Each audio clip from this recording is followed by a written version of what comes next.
Hi everybody, Courtney here, and I wanted to come in and do a little fireside chat with you and just kind of give you an update about what's been going on because I have been absent for a few weeks. So I did leave my job on November 14th, and today is December the 1st, and it doesn't mean I'm not working. My husband and I own a roofing business and an Airbnb, if you've watched me before, if you're new here. And so I am helping my husband. I do the bookkeeping, I kind of keep him organized, and I do some of the marketing and fielding phone calls and things like that.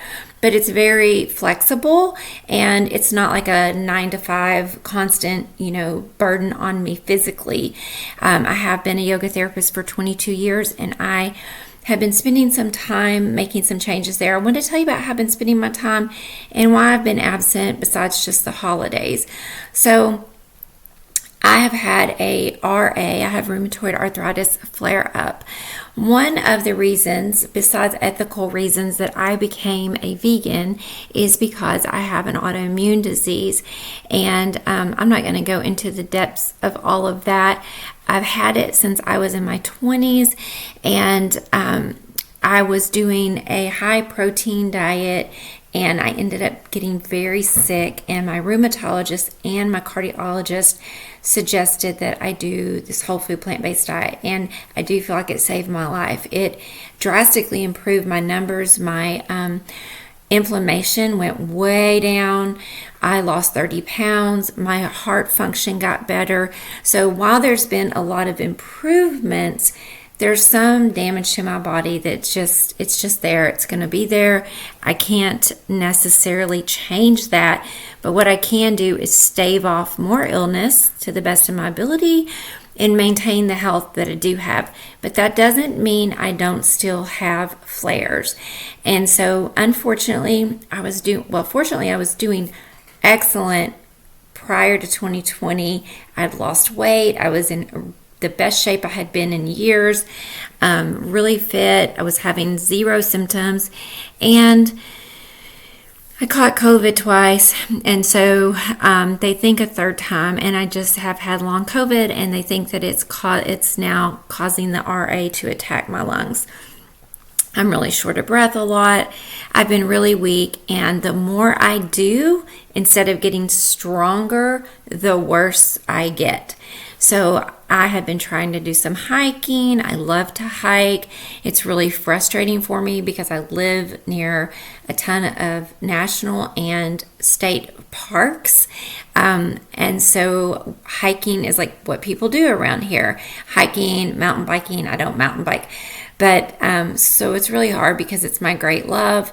I've grown up in the outdoors. My dad managed a state park or 2 state parks growing up. So at any rate, I was trying to do more. I'd done a 30-day walking challenge. I loved it. By week 3, though, I noticed that I couldn't do as much. I was slowing down. And then I decided to do a 10-minute, it's anywhere from 4 to 18-minute HIIT training every day, low impact.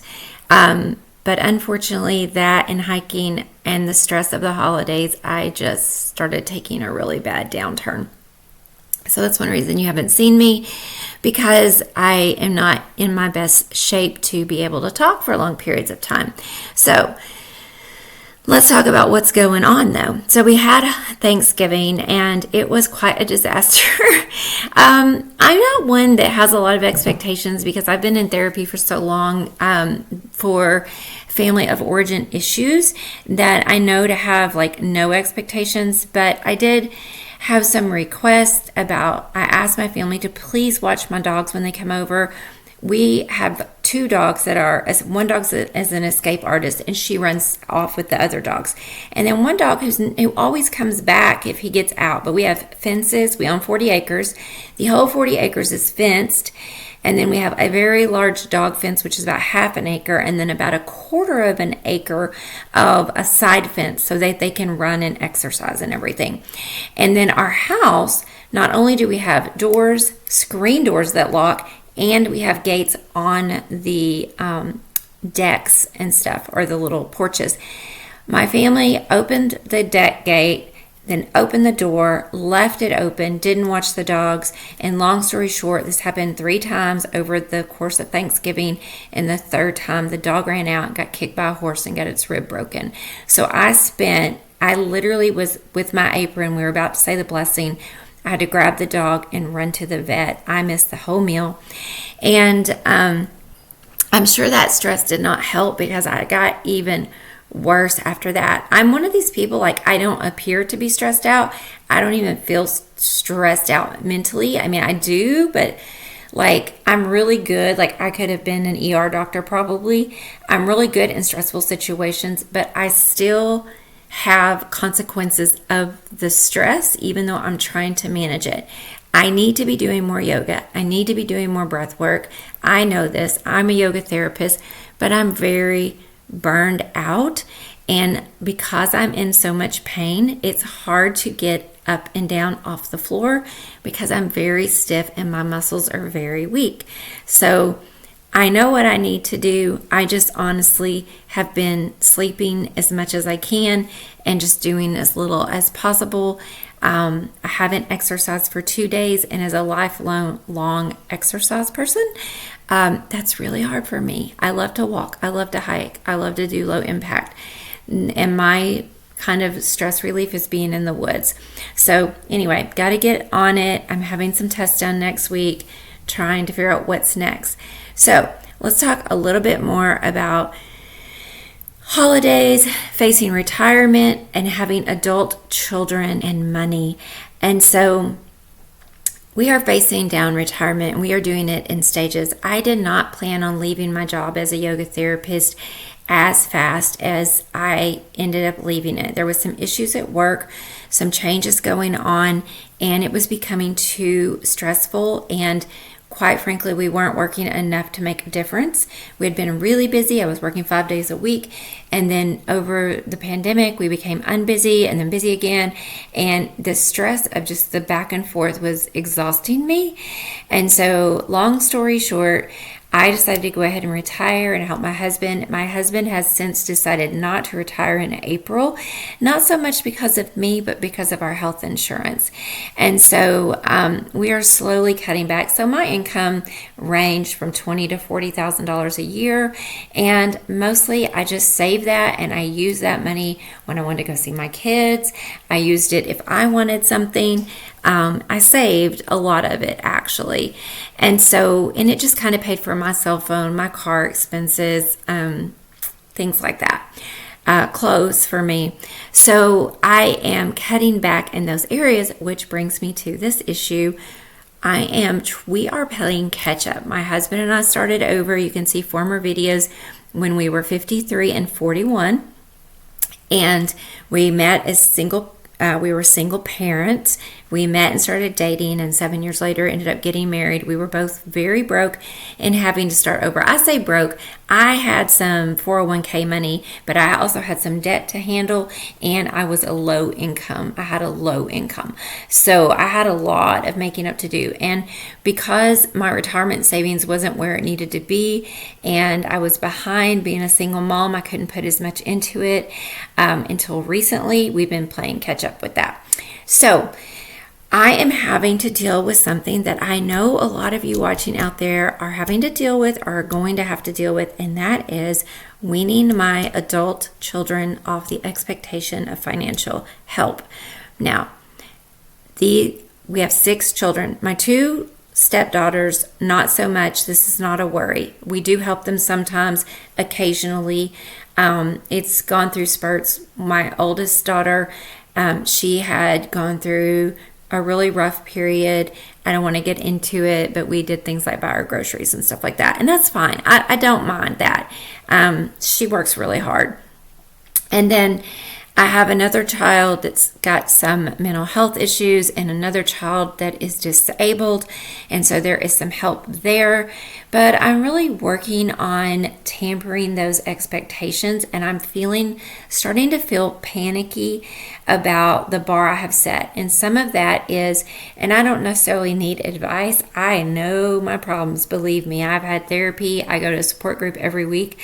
The problem is, raising my 4 children, I didn't have a lot of money. I was married to someone who had some abuse problems with alcohol, and I managed our money as well as I could, but we just couldn't hold on to it because I was so codependent. Every time there was anything left and he wanted something, I gave in, and it was just a bad situation. Plus, I was working part-time, raising a kid with a disability and two with mental health issues, because I adopted my daughter late in life. And so, long story short, it wasn't until I divorced him, got on my own, and started making my own money that I had enough money. It took about 2 to 3 years, enough money to start doing things for them. And I did. And as I built my income up and I became more successful, paid off debt, I started doing more things for them. And now I feel like there's just kind of this expectation, like when we go out to eat, I'll pay for everything. Or when they come home and we do like little trips to 4 hours away where their brother lives, that I pay for everything. And I'm trying to start pulling back from that as I'm not working. And that's the conversation I'm having with them. So one thing I'm doing is, as they get older, I'm doing less. But right now, my first step is this holiday season, because I've got 2 that are about to have babies. One is married, one is not. When they come home, I'm planning all the meals at home. There's a couple of occasions, like this Saturday, I'm taking my daughter out to eat and to see Christmas lights. I'm giving her $20 towards her meal. When I take the boys up to see their brother, I'm going to give them each $50 towards their meals. And I know some of you may be thinking, why are you giving them anything? My daughter and her husband are trying to save for the baby, and her husband may be laid off soon.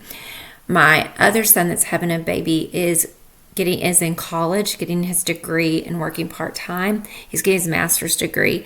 And so I'm just kind of helping less than before, with the expectation that after the babies are born, I will only help with the babies pretty much. And I'm just kind of like, they say, be like an eagle. You know, the eagle pushes the babies out of the nest, and if the baby starts to get into danger, the mama eagle swoops down to help the baby. I'm trying to get to the point where I'm not saving them from their own consequences. All my kids are good kids. They're all appreciative. But some of this is my fault of trying to make up for the rough years with their dad. So here's some things I'm doing. I'm giving them an amount that I feel comfortable spending. So I'm going to say, we're going to be on separate checks, but here's $50. You can use this towards your food. I'm cutting back on gifts this year. I'm spending $100 on each kid. I say every year it's $100, but then I end up doing way more than I should. So I'm actually sticking to that $100 budget. I have gotten a Southwest credit card that I'm giving my husband to use for all of our roofing expenses that are like gas and things like that, so that we can build up enough points to travel to see our son in Colorado, using the Southwest card, so it won't cost us anything. I am borrowing my son's car. My son has 2 cars, and he has a partner, and so there will be 3 cars. I told my son I would ask him if I could borrow his car when we come to see him, because he has an extra 4-wheel drive that he doesn't use, and then he has his little 4-door car. So he said yes. I don't know for sure, depending on if we just do the quick vacation, but if it's me and my husband going out, we might get a rent-a-car. We'll stay with them at times, or I will when I go. We will do shorter visits. So instead of going out for like 2 weeks at a time, I will probably go on my own like 4 or 5 days at a time, borrow a car and stay with them. But when my husband and I go, we'll probably get an Airbnb, so we'll be more comfortable. And then I'm going to be, because I'm not working, I can be more flexible on my travel times. So if you go to the Southwest calendar, you can see flexible rates. And it can be as much as half on certain days if you're willing to fly certain days. And I can do that now that I am not working for outside of the home. So those are some things that I'm doing. I'm trying to slowly pull back the expectations, and that is more on me as a parent than it is on them as kids, because people learn how to treat us based on how we allow them to treat us. And they're not treating me bad. It's just, of course, that expectation is mom pays for everything, and I've set it up that way. So now I'm saying to them, hey, mom's not working anymore, and that money that I was spending on you was money that I was earning, and now that I'm not working anymore, I can't do as much. So I want you to know that I'm going to be cutting back some as you get older. And they're all mid-20s, by the way. So that's what's going on with all of that. And that's what's going on with the holidays. What I've done for the meals over the holidays is I made a plan for the 10 days my son will be home, which included some days of your own. And I did 3 or 4 nights, well, actually 5 nights, because one's Christmas Eve and one's Christmas Day. And I did the meal plan. This is what I'm making. And since I don't eat meat, dairy, or eggs, if you want anything else, please bring it yourself. So like Christmas Eve, for instance, I'm making black bean soup, chips, and guacamole. And I'm telling them, if you want to bring an appetizer or drinks, that would be great, but this is what we're having. On Christmas Day, my husband and I always do, I don't even eat cinnamon rolls, but we do cinnamon rolls, and I'll have fresh fruit, bagels, and cream cheese for them. And if they want to bring something else, they can, or anybody who's coming over can bring something else. So I'm strategically planning meals that aren't very expensive, that are simpler. Like we're having potato bar one night, potato with broccoli and vegan cheese. And if they want to bring, and I'm also going to make some vegan chili, we'll have that one night. And then the next night we'll have the potatoes. And then the next night we'll have a nacho bar. And so I'll have chips, leftover chili, and the salsa, jalapenos. And then they can bring their ground beef or their regular cheese or whatever they want to add to that. So that is how I'm handling that. When we travel to see the older brother 4 hours away, we've gotten an Airbnb, and my son and his girlfriend are going to be paying half of that, and then we're going to all do separate tickets, and I will have given them a little bit of a stipend to help them with those expenses, because I know it's hard on my son. He only works part-time, and he lives in a high cost of living area. He's about to enter his PhD, and obviously he's going to be getting a stipend for that. I don't know if it's obvious. You get a stipend, and that's only if he gets accepted into his PhD program. So, and if he doesn't, he's probably going to have to step up his work hours and work more once he's out of his master's program. So, he's got these transitions going. They've got transitions going. And, of course, the child who's disabled, I'm getting ready to make some changes there. A couple of other quick things I've been doing is, now that I'm home, I've really been looking for ways to save. So I've been looking over things like, for instance, being a yoga therapist, there's lots of insurance I have to pay for, liability insurance. There are domain names for my website, all that kind of stuff. So what I have been doing is I've been going through and canceling all the renewals, asking for refunds where it's applicable. I have been looking at can I get a better phone plan? Where can we save money, or where can I make sure that we're not being charged things? The other day I sat down and got CD rates. So we have money in savings that we've been saving this past year. That's our emergency fund, and it's grown rather large because we've had a very good year with our roofing business. So normally our roofing business has it's not it's about 6 figures, sometimes a bit less than that. But this year it's been really well. So normally our profit is around $65,000. I'll just say that. And we live on about $53,000. And so, but this year it's been really good, and I've been able to save a lot. So I looked at CDs, and I looked that I could be getting between 3.5% and 4% on CDs. And that will basically give us about $400 a month in interest. That's more than I was making in a week. So that is, after taxes. I wasn't even working full time. So I'm starting to look at ways how can I have our money make money for us, and how can I save more money? So you would be surprised, but I have a little saying that I love. I didn't come up with it, but it's basically this. It's so much easier to save $1 than to earn $1 or $100 or $1,000. You can find 1,000 ways to save $1, but it's hard to find a way to make $1,000. So watch your pennies and your dollars will take care of themselves. Thank you so much for being here. Happy holidays to you. Whichever holiday you celebrate, I wish you the very best. And please like and subscribe. Thank you. Bye-bye.